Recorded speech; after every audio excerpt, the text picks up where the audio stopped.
My dad's close friend keeps infantilizing me to piss me off, and my dad refuses to stop him, so now I'm goo goo gaga never speaking to him again. Posted by you/call me Desdenova 42.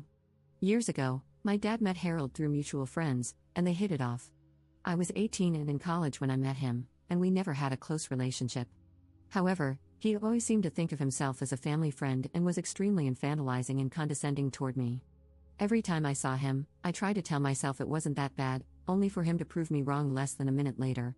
Harold would disrespect my boundaries, say things like, "You're not 19, you're a baby," while I was talking to other people, and patronize me, my education, or my hobbies whenever he had the chance.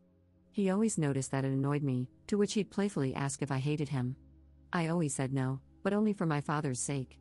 The final straw came the day Harold interrupted a barbecue to say, "I really like you, even though you're an impolite brat." I was 20 years old. I'd been quiet all day, working on a paper during the barbecue, but replied patiently and politely whenever anyone addressed me.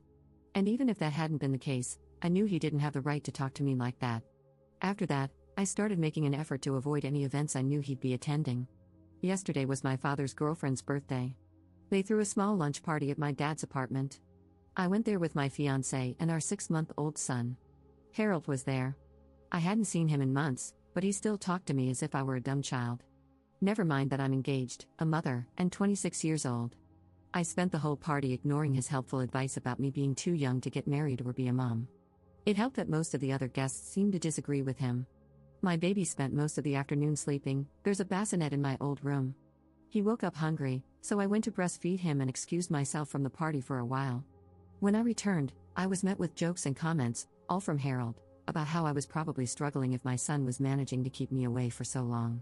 He went on to interrupt a conversation I was having with another one of my dad's friends to question pretty much everything about my parenting. He doesn't even have custody of his daughter, by the way, and to make more comments about my age. I decided I couldn't take it anymore after he asked if I'd thought about giving my baby up for adoption. I got my son and told my fiancé we were leaving. We said goodbye to everyone except Harold. When we got to the door, Harold came to ask why we were leaving. I tried to make up an excuse, but he kept trying to make us stay. After a small back and forth, he jokingly asked if I hated him. And this time, I said, "Yes, I do. Can we go now?" He didn't say anything, and we left. On the way home, my fiancé said he was proud of me. My father called this morning to say the opposite, and we had a small fight, but ultimately decided to drop the subject. I'm sure this isn't over, but if it keeps going, it won't be because of me. This is far from my proudest moment, and a small part of me regrets it, but I'm done with that guy. Edit. Jesus Christ, that's a lot of comments. To answer some common questions: 1. I don't think Harold is in love with me. 2. Harold didn't tell me to give up my son, he asked if I thought of doing so when I got pregnant. It was still an awful question, especially since he interrupted a conversation I was having with someone else, my dad's girlfriend's pregnant friend, who was asking about my own pregnancy and delivery, to ask it.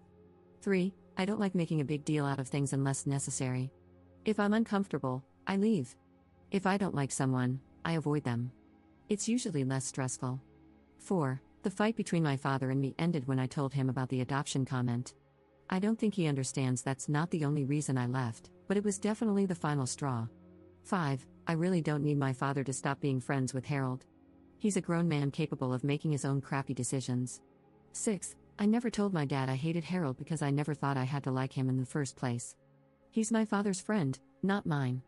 And I've been distancing myself from Harold since I was 20, meaning I haven't seen him much in the last 6 years.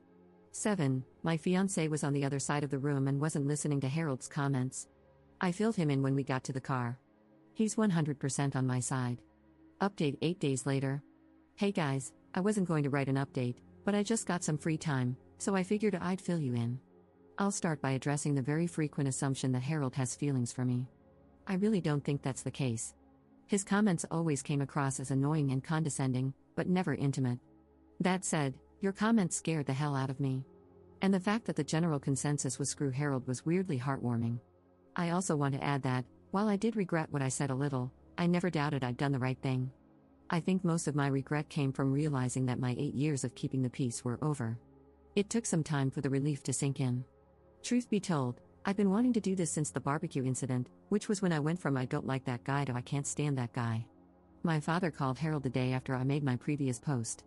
When confronted about the adoption comment, Harold tried to twist it as him being genuinely concerned about me becoming a mom so soon and claimed that he didn't think I knew what I was doing. He did apologize to my father, but I don't buy any of that. The next day, my dad told me about the call. He said I should forgive Harold for what he thought was an honest misunderstanding.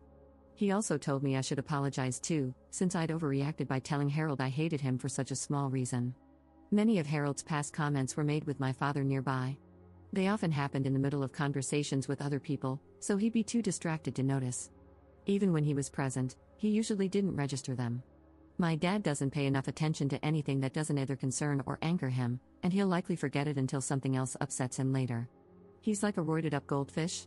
We also have different definitions of what's offensive, so he'd never think those comments were a big deal. I told my father I wasn't exaggerating when I said I hated Harold and that the adoption comment was far from the only reason. I listed most of the condescending treatment and comments I could remember, including the ones from the party. He didn't remember any of them. I made it clear that I'd hated Harold for years before the party, and that I had nothing to apologize for. I then stated that I'm no longer coming to any events Harold is invited to. My father doesn't need to stop being friends with him or stop inviting him, but he can no longer expect me to show up as well. I'll ask him beforehand, and if he lies, I'll leave. My father called me dramatic, but I pointed out that I've been avoiding Harold for 6 years, and no one even noticed, so it clearly wasn't a problem. I've only seen him a handful of times since the barbecue incident, and only twice for more than a few minutes, the lunch party last week and another party back when I was pregnant. It obviously didn't ruin my father's life. I'm not obliged to like his friends any more than he is to like mine. There was some back and forth, but he agreed to my terms. We spoke yesterday about something else, and he mentioned Harold was upset. I ignored that. I'm not going no contact with my father. Yes, I'm very well aware he's a jerk, and I came really close to cutting ties with him in the last few years, but I ultimately decided it wouldn't really fix anything. Maintaining my relationship with him has gotten a lot easier since I moved out, as we only see each other a couple of times a month. He gets frustrated that I don't call or text much, but he doesn't complain about it anymore. I don't see the point in going no contact with someone who no longer has any say in how I live my life. I'd rather just take note of what my father did wrong when I was growing up and make sure to raise my own kid differently. He's on thin ice, though, and has been for some time. He's not allowed to babysit, mostly because I don't trust him to spend more than an hour alone with the baby without falling asleep on the couch. I started pushing for him to go to therapy back when I got pregnant, and he finally began in June. His behavior around me and my younger sister, who still lives between our very divorced parents, has improved a lot since then, and I've made it clear that he won't be allowed near my son if he stops attending. This is the first time in my life my father has improved his behavior. It's hard to be hopeful, but I'm trying. And if I ever do go no contact with my father, it won't be because of effing Harold. So that's it. Overall, I'm glad I don't have to deceive anyone anymore. My relationship with my father is rocky, but I won't dwell on it. My main responsibilities are my son, my fiancé, and my job, and that's not changing anytime soon. Second update 1 year later. Hey guys, wow, I can't believe it's been over a year since I last posted about this. I planned on updating earlier, but these past few months I've been caught up with raising a toddler, getting married, yay, working like crazy, and rewatching old TV shows. Needless to say, I've been busy. Openly avoiding Harold has been working pretty well. My father has been respecting my boundaries. Whenever he invites me and my husband over for lunch or dinner, I ask who else will be there. If Harold's coming, he tells me. He hasn't lied so far, and doesn't usually insist when I tell him I'm not coming. Since my last post, I've only seen Harold once, at my dad's birthday party a few months ago. Yes, I knew he'd be there. My father promised he'd tell him not to talk to me. Also, some of my father's friends' kids, most of whom I used to babysit, would be there. I hadn't seen them in a while, and I love them more than I hate Harold. I ended up spending most of the party with my son and the kids. Harold didn't talk to me at all, so I guess my father was true to his word.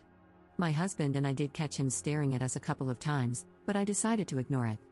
I caught my husband staring back once, and the walking marshmallow I married actually managed to look threatening. I love this man. You know who did talk to me? Harold's girlfriend. Yes, he has one now. She interacted with me twice. First, she came over to coo over my son before making a comment about how he needed a haircut. Ha ha ha, I already hate you. Later, she approached me and said, "You're shy, aren't you?" I said no, and she laughed and said, "Yeah, you're shy." She said all that in the same tone one would use to talk to a 6-year-old. I managed to keep my expression neutral. Otherwise, I would have told her I'm not shy, I just chose to spend the whole party with the kids because they were better company than her and her annoying boyfriend. So yeah, based on both my interactions with her, Harold's girlfriend is insufferable. In other words, they're perfect for each other. I don't have much else to add. My father broke up with the woman he was dating last year, long story, and now has a new girlfriend. She's neither annoying nor psychotic, and I actually really like her. They won't last a year. My relationship with my father is still not perfect, but it has improved. He's actually started apologizing to me a lot more. I don't know whether it's the therapy or the fact that motherhood has apparently made me terrifying, but I'll take it. And credit where it's due, he's a very good grandfather. I'm also glad my father is respecting this Harold boundary. I very much don't want that man in my life. Honestly, I'm pretty satisfied right now. My little boy is thriving. Part of me really misses the baby stage, but I grow prouder every day. Getting to know my kid has been fantastic,